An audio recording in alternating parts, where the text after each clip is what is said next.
Senior सहाफी और तजियाकार जावेद चौधरी के मुताबिक मैंने अलीम खान से पूछा, क्या आप उस्मान बुज़दार को जानते थे? इनका जवाब था, हम बिल्कुल नहीं जानते थे। ये जहांगीर तरीन के जरिए पार्टी में आए थे, ये उन्हें जरा जरा पहचानते थे। मैं सिरे से इनसे वाकिफ नहीं था। मैं नैब की पेशी के बाद इस्लामाबाद आया, बनी गाला गया तो इमरान खान ने मेरी और जहांगीर तरीन की इससे मुलाकात कराई। उस्मान बुज़दार, बुशरा बीबी, फराह गोगी और एहसन जमील गुज्जर का प्रोजेक्ट था और इसके लिए इमरान खान को बाकायदा ट्रैप किया गया था। मुझे बुज़दार के साथ पंजाब का सीनियर वजीर लगा दिया गया और फिर पंजाब में हिमाकतों का सैलाब आ गया। मैंने पूछा मसलन, ये बोले बुज़दार साहब नालायक भी थे और करप्ट भी। ये एमपीए बनने के बाद परवेज इलाही के सेक्रेटरी मोहम्मद खान भट्टी के पास कमरा लेने के लिए गए थे और इसने इन्हें साफ इनकार कर दिया था, लेकिन ये 2 हफ्ते बाद पंजाब का सीएम था। बुज़दार शुरू में हर चीज को हैरत से देखता था। सीएम ऑफिस की छत शीशे की है और ये ओपनेबल है। ये इसके नीचे खड़ा होकर इसे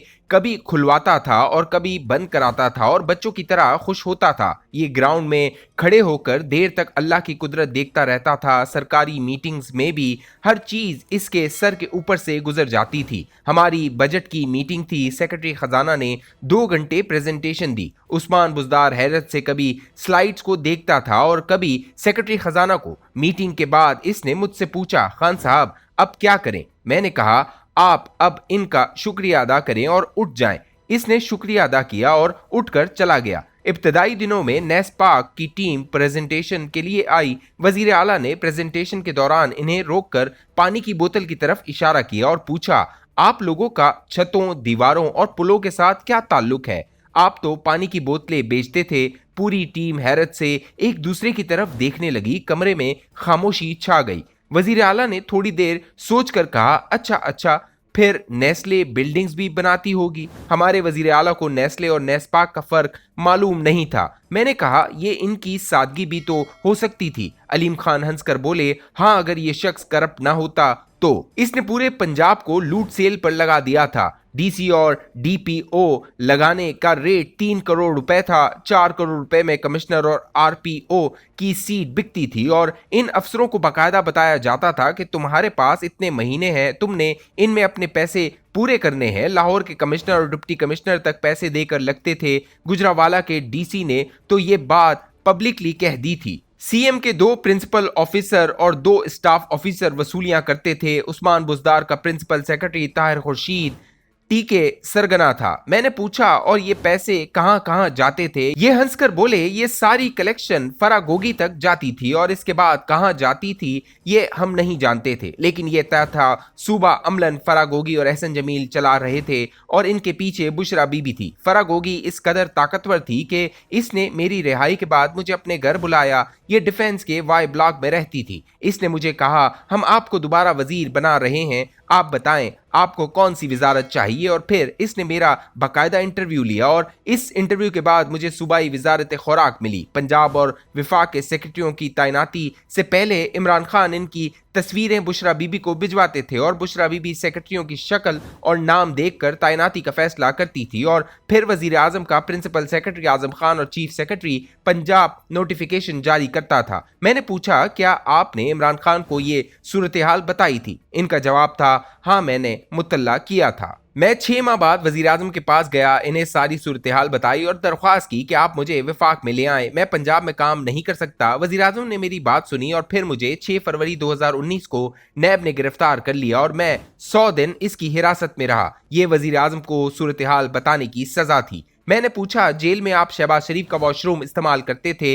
ये हंसकर बोले, मियाँ शहबाज शरीफ जानते थे ये बार बार जेल आते रहेंगे, चुनाचा उन्होंने वहां अपने लिए एक वॉशरूम बनवाया था। इसकी टाइलें और कमोड शहबाज शरीफ के घर से आई थी। मियाँ साहब अभी जेल नहीं आए थे, चुनाचा मुझे इनका वॉशरूम इस्तेमाल करने का मौका मिल गया। वो बहरहाल मेरी जिंदगी के मुश्किल तरीन दिन थे। मुझे इमरान खान से सबसे बड़ा गिला अभी यही है, ये बेशक मुझे वजीर आला ना बनाते, ये मुझे वजारत भी ना देते, ये इनका इख्तियार था, लेकिन इन्हें मुझे जेल में नहीं डालना चाहिए था। मैं इतनी खिदमत और वफादारी के बाद ये डिजर्व नहीं करता था। मैंने नून लीग और पीपल्स पार्टी के लीडरों को क्या क्या गाली नहीं दी थी, लेकिन इन लोगों ने भी मेरे साथ ये सलूक नहीं किया था। मगर मैंने जिसके लिए अपना सब कुछ दाव पर थप्पड़ लगा दिया। इसने मुझे जेल में नंगे फर्श पर फेंक दिया। ये जुल्म है। अलीम खान जज्बाती हो गए। कमरे में खामोशी छा गई। मैंने पूछा, क्या आप रिहाई के बाद खान साहब से मिले? इनका जवाब था, जी मैं मिला और इनका कहना था डीजीआई तुम्हारे खिलाफ है। मैंने इनसे कहा, खान साहब मेरा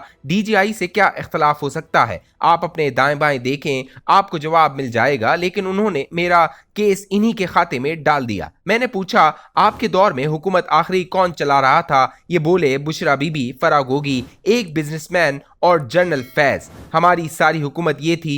मैंने पूछा, जनरल बाजवा का क्या कंट्रीब्यूशन था? ये फौरन बोले, जनरल बाजवा इमरान खान के सबसे बड़े मोहसिन हैं। ये ना होते या ये मदद न करते तो इमरान खान कभी वजीर आजम नहीं बन सकते थे। लेकिन आज ये जो कुछ इनके साथ कर रहे हैं वो नाकाबिले यकीन है। मैंने पूछा, इमरान खान ने आपको वजीर आला बनाने के लिए इस्लामाबाद तलब किया था? ये हंसकर बोले, जी किया था। जनरल बाजवा ने इन्हें परवेज इलाही और मेरी चॉइस दी थी। खान का कहना था, चौधरी परवेज इलाही चोर हैं। ये मोनस इलाही के भी सख्त खिलाफ थे। हम वजीर आजम को मोनस से मिलने के लिए कहा करते थे, ये इसे गालियां देते थे। बहरहाल मेरे नाम पर राजी हो गए। गवर्नर सिंध इमरान इस्माइल और आमिर कियानी लाहौर आए और मुझे लेकर इस्लामाबाद आ गए। मैं 2 दिन बैठा रहा, लेकिन इमरान खान मुझसे नहीं मिले। मुझे आखिर में पैगाम दिया गया, खान आपसे नहीं मिलना चाहेंगे। यूं मैं खामोशी से वापस आ गया, लेकिन साथ ही सोशल मीडिया पर मेरी किरदार कुशी शुरू हो गई। मुझे मेरे बेटे ने मोबाइल पर मेरी पोस्ट दिखाई। मेरे चेहरे पर कालक मली हुई थी और ऊपर गद्दार अलीम खान लिखा हुआ था।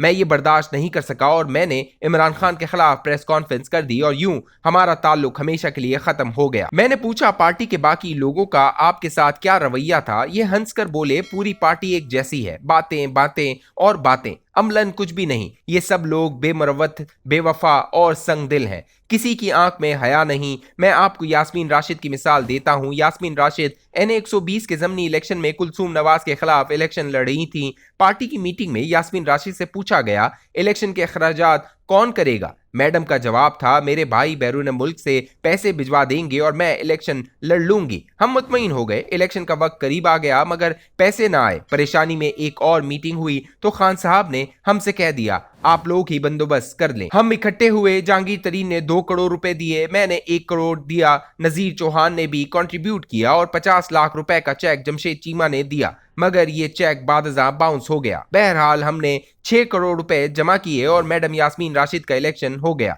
मैडम ने अपने इलेक्शन पर 1 रुपया खर्च नहीं किया, लेकिन उन्होंने आज तक जहांगीर तरीन और मेरा शुक्रिया अदा नहीं किया। जहांगीर तरीन से 2 करोड़ रुपए ले लिए, लेकिन ये तरीन की फिलॉसफी के खिलाफ है। ये पार्टी इसी तरह चल रही है। मैंने पूछा, आपको सबसे ज्यादा हैरत किस बात पर हुई? ये हंसकर बोले, मैं रोज हैरान होता था। उस्मान बुज़दार की एंट्री तो कमाल थी। इसने पूरे मुल्क के छक्के छुड़ा दिए। लेकिन एक और भी कमाल था जिस पर मैं रोजाना हैरान होता था। हम इलेक्शन से पहले पेशावर जा रहे थे। मैं गाड़ी चला रहा था और इमरान खान साथ बैठे थे। इमरान खान ने मोबाइल देखते देखते कहा, अलीम खान तुम एक लिस्ट बनाओ, मैं इन लोगों को वजीर आजम बनते ही फांसी लगा दूंगा। मैंने कहा, नाम बताएं। वो नाम लिखवाते चले गए। यूं 10 लोगों की लिस्ट बन गई। लेकिन जब हमारी हुकूमत बनी तो लिस्ट का पहला नाम इमरान खान का सबसे बड़ा दोस्त था। ये हम सब का सिफारशी भी था। बाकी 9 नाम भी खान के दोस्त बन गए और हम लिस्ट बनाने वाले दुश्मन हो गए। वाह क्या बात थी हमारे खान की।